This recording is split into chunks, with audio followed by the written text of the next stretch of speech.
Mark took a deep breath as he stepped into the crowded airport terminal, his duffel bag slung over his shoulder. He had just returned from a long and exhausting deployment overseas, and all he wanted was to get home to his family. The thought of seeing his mother again, of hugging his younger sister, filled him with warmth. But that warmth was quickly overshadowed by frustration when he reached the airline counter. "I'm sorry, sir," the airline employee said, barely sparing him a glance as she typed away on her computer. "Your flight is overbooked. We don't have a seat for you." Mark furrowed his brows. "But I have a ticket. I booked this flight weeks ago. I just got back from serving overseas. I need to get home." The employee sighed, clearly annoyed. "Sir, there's nothing I can do. You can wait and see if someone gives up their seat, but as of now, you're not flying out today." Mark clenched his jaw, trying to stay calm. "So you're telling me that despite having a valid ticket, I can't board my flight?" A few other passengers standing nearby overheard the conversation. Some shook their heads in sympathy, while others smirked, dismissing his frustration. One man in a suit scoffed, "Maybe you should have booked first class if you wanted guaranteed seating." Mark ignored him. He turned back to the employee. "Is there a manager I can talk to?" "I just need to get home." The employee shrugged. "They'll tell you the same thing. There's no seat for you." Mark exhaled, running a hand through his short-cropped hair. He didn't expect a hero's welcome, but he also didn't expect to be treated like an afterthought. He had spent months risking his life for his country, and now he couldn't even get a flight home. Dejected, he picked up his duffel bag and stepped away from the counter. Finding an empty seat in the waiting area, he sat down and stared at the bustling terminal around him. He could feel the exhaustion creeping up on him. He had been prepared for battles overseas, but not for this kind of treatment in his own country. A woman a few seats away had been watching the whole exchange. She discreetly pulled out her phone and started typing. Within minutes, a tweet about Mark's situation was out in the world. What she didn't know was that this tweet would soon reach someone with the power to change everything. The airport terminal buzzed with activity, but Mark stood still at the airline counter, his grip tightening around the strap of his duffel bag. The airline manager, a stiff-looking man in a neatly pressed uniform, barely glanced at him as he shook his head.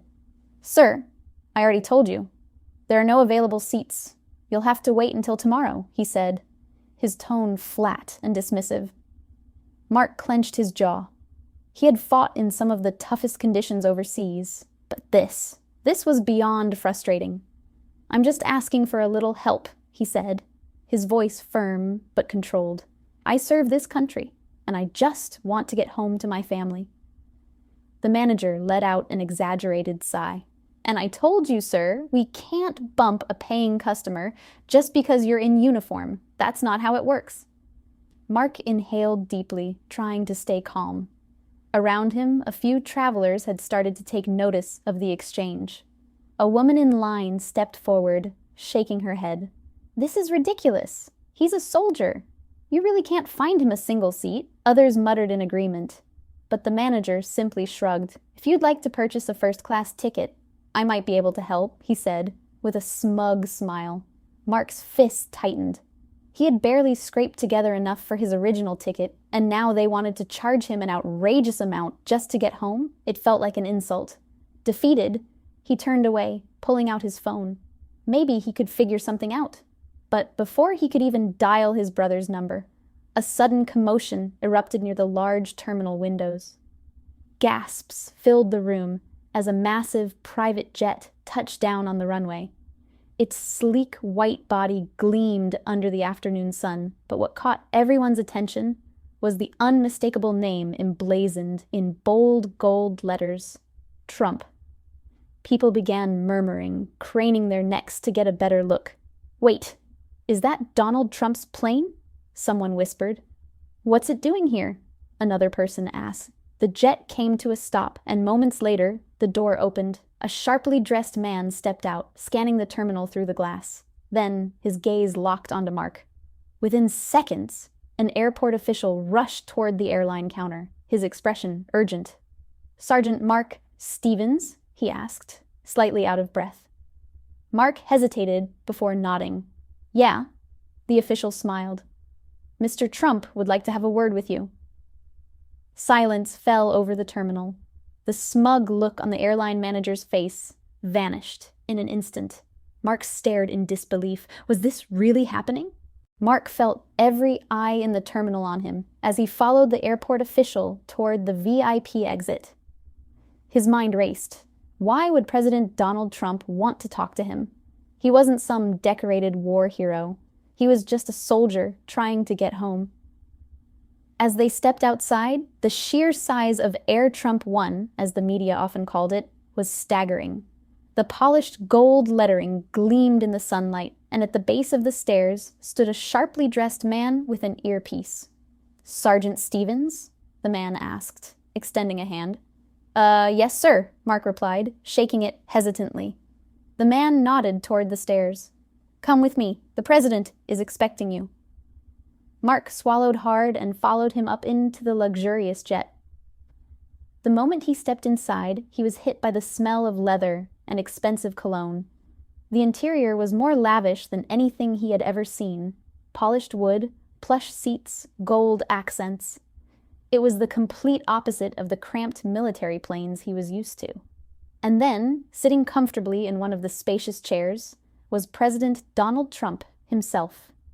He looked up from his phone, his signature smirk on his face. Mark, right? Mark instinctively snapped to attention. Yes, Mr. President. Trump waved a hand. Relax, soldier. Sit down. Mark hesitated, then slowly sank into the seat across from him, still in disbelief. Sir, if you don't mind me asking, why am I here? Trump leaned forward, resting his elbows on the armrests. I heard what happened at that airline counter. A soldier, one of our best, getting stranded while these airline executives sit in their offices counting money. That doesn't sit right with me. Mark blinked. You heard about that? Trump smirked. Let's just say I have friends in high places.